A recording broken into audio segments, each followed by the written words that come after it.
Düşüme giripsin perişan hala, derdini yüreğime basıp ağladım.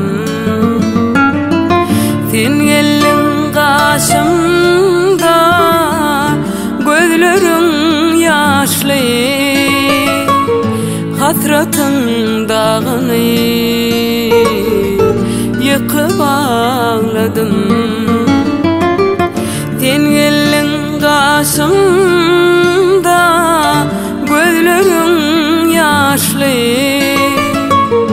hasretin dağını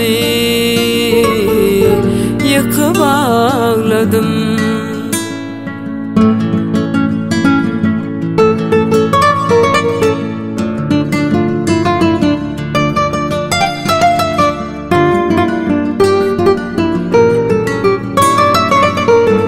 Yüreğimde kalı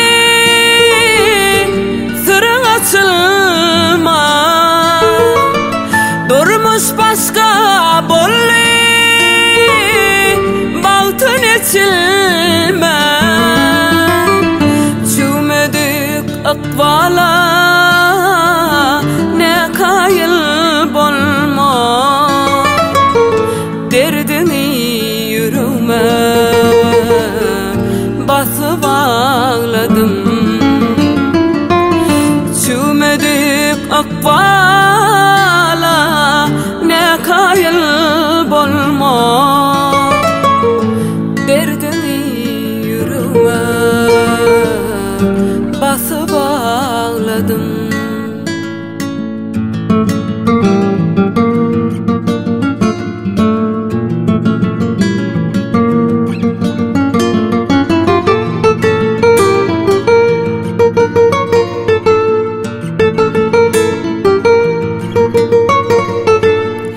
Aşkın derdi ağır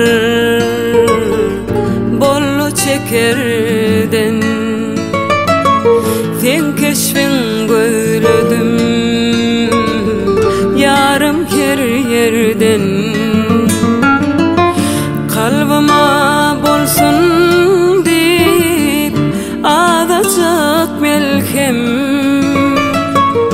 beren suratına bakıp ağladım. Kalbıma bolsun deyip ağlayacak melhem, derin suratına bakıp ağladım.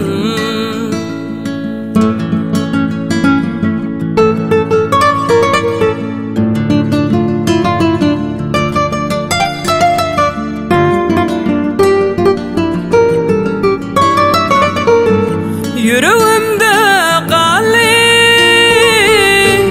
sırrın açılma, durmuş başka bolli baltın içilme. Çümedik akvala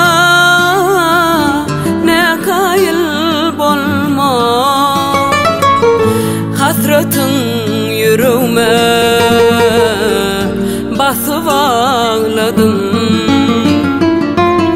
Çümedik akvala ne kayıl bolmay, hasretin yüreğime basıp ağladım. Derdini